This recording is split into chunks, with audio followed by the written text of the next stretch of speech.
We've talked about it a couple of times, just mentioned it, but tonight is the first night of Rosh Hashanah, and it ends on Tuesday night.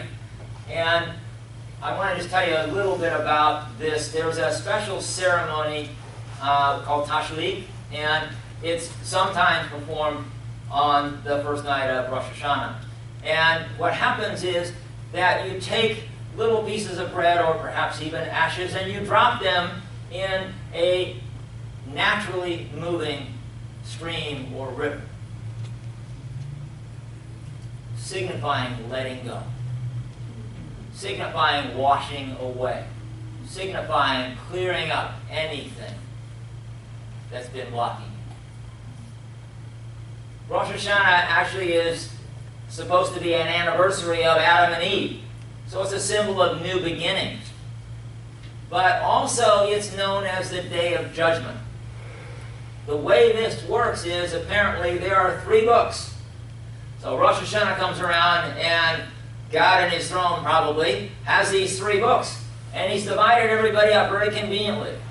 Okay? So you have basically the righteous people, and their names get immediately written in the book of life.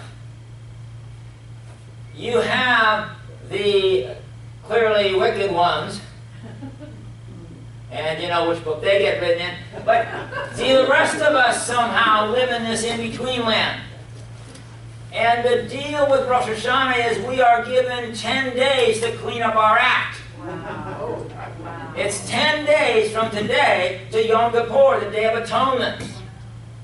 So we have 10 days to let go, to purify, to release, to clean up, so that our name too can be written in the book of life. That's what this holy day is all about. Now, it says in A Course in Miracles, or probably somebody said it says in A Course in Miracles, only love is real. So whether it says in that many words or not, that's the message, only love is real. And that's true. But our personality is absolutely, totally created from our response to our fear. See, our thoughts, our feelings, and our emotions are all an attempt to handle our fear. We've given our poor ego an impossible job. We basically said to the ego, hey, look, handle the world and make sure it doesn't push any of my buttons. So my question this morning is, what if pushing our buttons is exactly what the world is for? Yeah, that's right. What if until someone or something pushes our buttons, we're not aware of anything in there that we would rather drop into this flowing river and be gone? What if the world is meant to wake us up so that we will choose again? See, spirituality is not about stuff that comes up. Spirituality is all about what you do with the stuff that comes up.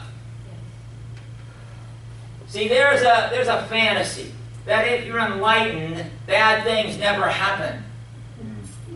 The truth is, even when you're enlightened, bad things happen. It's just that in an enlightened state, you do not let them define who you are. Now, you probably know that I have not always been thrilled with this current board transition process. So what that means is that I have loads of possibilities for increased awareness, increased forgiveness, increased letting go, increased enlightenment. See, it's not what I do or what I say. It's about whether I am observing what I do and say, whether I'm paying attention to, whether I'm learning from it, or whether I am being done to by what I do and say, whether I'm being defined by what I do or say.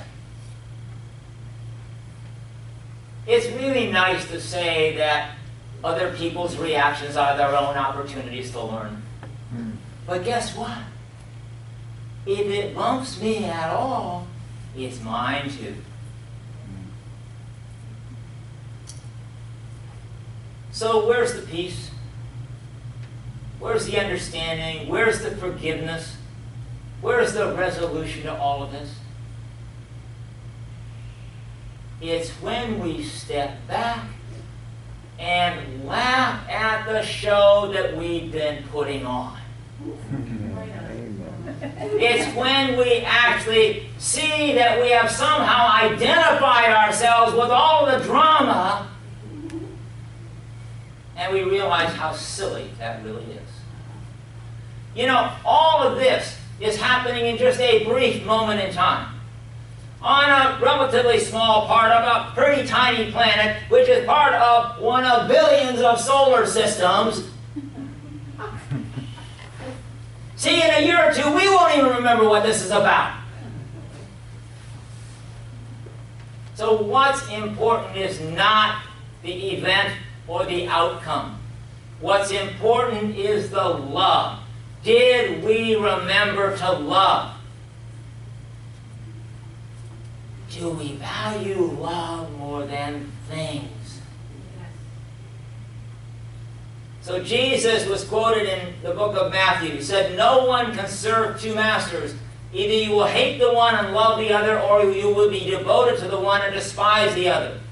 You cannot serve both God and mammon." Mammon meaning sometimes translated as money, sometimes translated as a world, but it's the stuff. It's either love or stuff. Rumi, wise guy Rumi. You guys have all heard this. Actually, I had only heard the first 2 lines of this. There are 3 more lines. He said, "Out beyond ideas of wrongdoing and right doing, there is a field. I'll meet you there." But he goes on to say, when the soul lies down in that grass, the world is too full to talk about.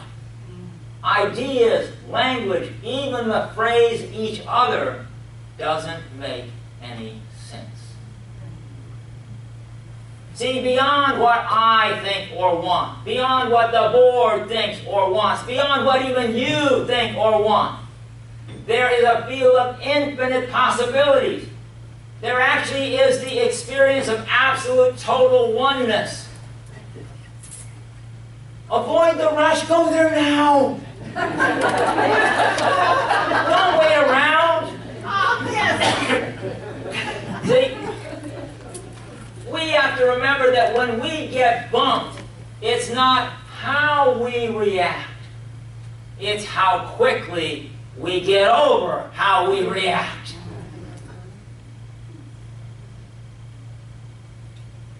Usually, by the way, that's about the time that it takes us to take full responsibility.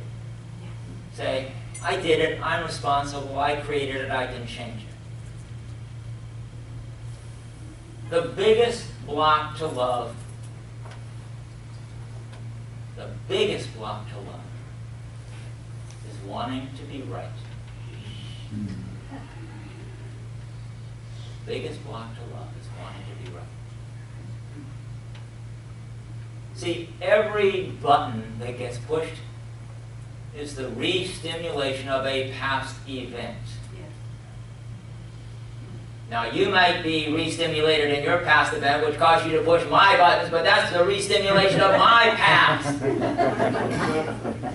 You see, the only thing I can do is I can, as quickly as possible, wake up and choose a loving response.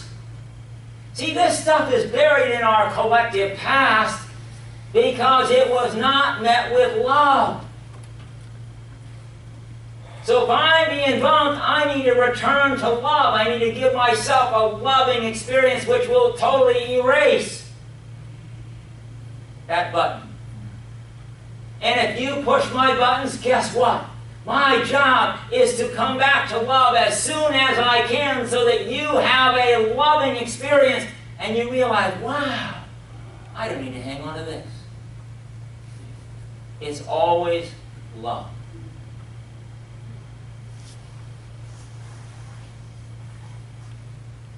Now, I have to confess, I thought about this, but I'm going to do it.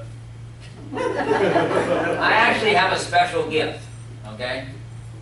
And don't feel too bad, because actually each one of you has one as well. You just might not recognize it. Okay? But I have the gift of multiple sclerosis. I almost can't say it.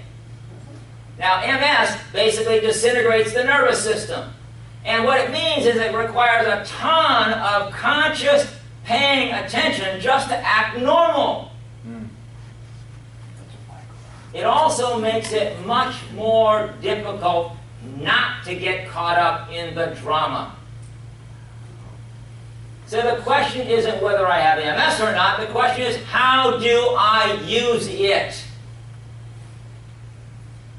By the way, so you can help recognize your gift, MS just means magnifier syndrome. Right?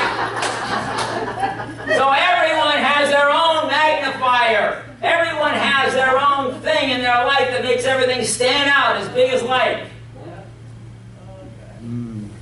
Now, some people use their magnifier to empower themselves. Whoa, I noticed that. Let me choose again.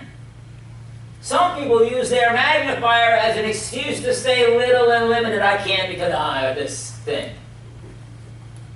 Some people don't even know about it, so their magnifier is using them. A Course in Miracles says, I am not a body, I am free.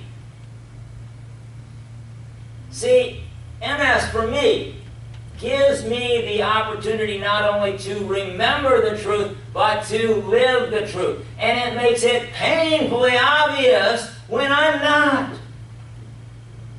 And what I'm going to tell you is, I really don't like myself when I'm not living the truth. So I'm totally motivated to choose again.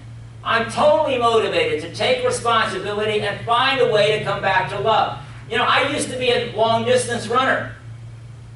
And I would always choose the most challenging courses to strengthen myself and to challenge myself. And as I hope I still do today, I always measured myself by my potential, not by my past.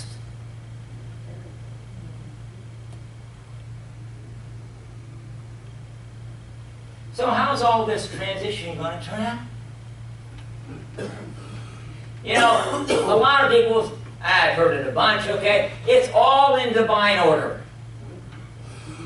And that's true, it is. But I want you to recognize a lot of times when you're busy affirming it's all in divine order, you're doing that because you perceive something that is not in divine order. And you're trying to convince yourself. So rather than denying that you see something, or worry about something, or fear something, and then affirming divine order, maybe we need to actually do something. Maybe we need to actually at least heal our own thoughts and our own perceptions so we don't see anything that's not in divine order. That's a lot of what Ho'oponopono is about. I think you've all heard us talk about that before, but it's a Hawaiian healing technique. Basically, 4 steps, real simple. I'm sorry.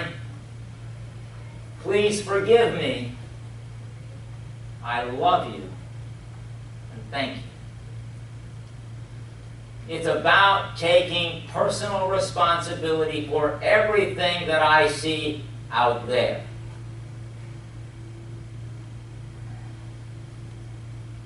So when you see something that needs doing, guess what? It's yours to do. And when you see something that needs healing, you know it, it's yours to heal. But heal in yourself first.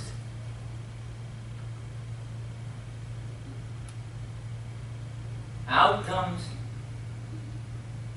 are only conditions that we have set on our willingness to love and be loved. If this works out, I can love. If it doesn't work out, I can't. If it looks like this, I'm lovable. If it doesn't, I'm not. outcomes. Whatever the outcome is, whatever it is you think you want, it's a condition you've placed on love.